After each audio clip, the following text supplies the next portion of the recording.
Hoje nós vamos ler o verso número 2 do capítulo 13 do canto 10 do Srimad Bhagavatam. O título do capítulo é Brahma rouba os meninos e os bezerros. Satayam Sarabritam Nisargo Yadartavani Shruti Chitasamapi Pratikshanam Navyavad Achyutasyat Striya Vitanamiva Sadhuvarta. Satam, dos devotos, Ayam, isto, Sarabritam, aqueles que são Paramahamsas, que aceitaram a essência da vida, Nisarga, aspecto ou característica, Yat, o qual, Artavani, a meta da vida, a meta do benefício, Shruti, a meta da compreensão, Chetasamapi, que houveram por bem aceitar a bem-aventurança dos assuntos transcendentais como a meta e objetivo da vida. Pratikshanam, todo momento, Navyavat, como se fossem cada vez mais novos. Achyutasya, do Senhor Krishna, Yat, porque Striyaha, tópicos de mulher ou sexo. Vitanam, de libertinos, que estão apegados a mulheres. Iva, exatamente como Sadhuvarta, verdadeira conversa. A tradução é a seguinte: os Paramahamsas, os devotos que aceitaram a essência da vida, são apegados a Krishna no âmago de seus corações. E ele é a meta de suas vidas. É natureza deles falar só em Krishna a cada momento, como se esses tópicos fossem cada vez mais novos. Eles estão apegados a esses tópicos, assim como os materialistas estão apegados aos tópicos referentes a mulheres e sexo. Significado: a palavra Sarabritam significa Paramahamsas. O Hamsa, ou cisne, extrai o leite de uma mistura de leite e água e rejeita a água. Igualmente, a natureza das pessoas que adotaram a vida espiritual e a consciência de Krishna, compreendendo que Krishna é a vida e alma de todos, é que, em momento algum, eles podem afastar-se de Krishna Katha, ou os tópicos sobre Krishna. Esses Paramahamsas sempre veem Krishna no âmago do coração. Santa Sadaiva Hridayeshu Vilokayanti. Kama, desejos, Krodha, ira, e Bhaya, medo, sempre estão presentes no mundo material. Porém, no mundo espiritual ou transcendental, todos podem usá-los para Krishna. Kamam Krishna Kamarpane. O desejo dos Paramahamsas, portanto, é sempre agir em prol de Krishna. Krodham Bhakta Dveshi Jane. Eles aplicam a sua ira para os não devotos e transformam Bhaya, ou medo, no medo de desviar-se da consciência de Krishna. Dessa maneira, a vida do devoto Paramahamsa é usada inteiramente para Krishna, assim como a vida da pessoa apegada ao mundo material é usada simplesmente para mulheres e dinheiro. Aquilo que é dia para o materialista é noite para o espiritualista. Aquilo que é doce para o materialista, a saber, mulheres e dinheiro, é tido como veneno pelo espiritualista. Sandarshanam Vishagyamnarta Yoshitam Cha Nahanta Hanta Visha Bhakshanato Pyasado. Esta é a instrução de Sri Chaitanya Mahaprabhu para o Paramahamsa.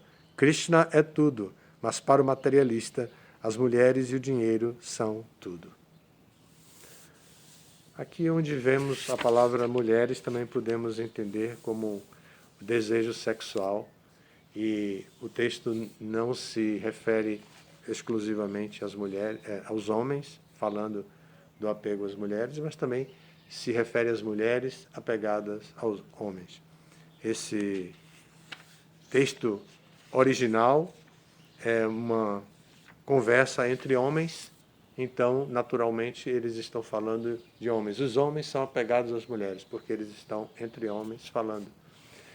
E Prabhupada também, quando escreveu nos anos 70, então ainda o conceito sobre feminismo, naquele momento, era um conceito revolucionário muito novo, não estava estável, não se tinha, as ciências sociais não tinham estudado definitivamente a importância da inclusão da mulher com todos os aspectos que hoje em dia se entende. Então, Prabhupada vai na mesma linha, assim, generalizando. Mas nós temos o dever de entender Prabhupada não apenas pelo exatamente como está escrito, mas também entender pelo comportamento dele, nesse caso específico, com as mulheres. Então, o comportamento de Prabhupada, especificamente com as suas discípulas, com as devotas, é que ele as acolhia e fez com que elas fizessem todo tipo de atividade que os homens faziam, inclusive na Índia. Elas pregavam na Índia. Ele chegava para dar uma palestra com seus discípulos e ele passava o microfone para discípulas suas poderem falar também, e isso nos anos 70. Então, só para dizer que esse tópico que hoje em dia todo mundo está muito consciente, nessa época que isso foi escrito, não se estava tão consciente. Então, não se tinha tantos cuidados como hoje em dia temos.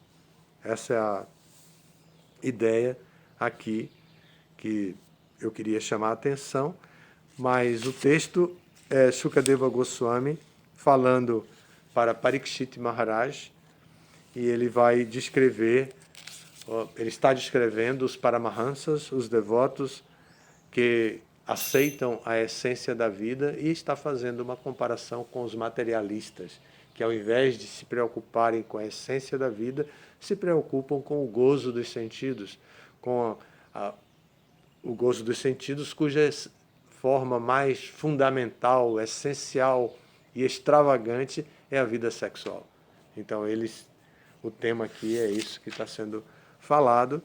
O significado do Prabhupada vai diretamente para as palavras sânscritas e vai falar de Sarabritam, que significa Paramahamsas. E ele faz a comparação. Hamsa é cisne, e Parama, Prabhupada não explica aqui isso, mas Hamsa significa cisne. Os cisnes nadam e vivem em lagos que são limpos, transparentes e com muita beleza cênica. Então, os Paramahamsas, aqueles devotos que são como cisnes dos mais elevados, supremos, eles também procuram estar em ambientes que são inteiramente livres de contaminação. Além disso, eles próprios, como vem o exemplo em seguida, Prabhupada diz, o cisne extrai o leite de uma mistura de leite e água e rejeita a água. Imagine o que isso significa em termos de analogia. Se um cisne, o animal, é capaz de retirar a água e tomar o leite, os Paramahamsas, os devotos, também são capazes de rejeitar aquilo que é inferior e tirar a essência do conhecimento, a essência da associação espiritual, a essência da vida. Essa é a ideia aqui. Isso se desenvolve e Prabhupada é muito cuidadoso. No final, ele vai dizer: aquilo que é dia para o materialista é noite para o espiritualista. Aquilo que é doce para o materialista é tido como veneno para o espiritualista. Então, o que é veneno para o espiritualista é essa busca louca por dinheiro e essa busca louca por prazer sexual, que toma conta da inteligência de todos e desvia o comportamento de todos. E nós, isso somos testemunhas, vivemos essa experiência dentro desse mundo material e precisamos estar atentos para saber como nos orientar diante dessa realidade que independe de nós. Ela existe dentro do meio ambiente. Vamos ter que ser como cisnes, retirar aquilo que é fundamental e rejeitar aquilo que é de natureza inferior. Todas as glórias a Srila Prabhupada.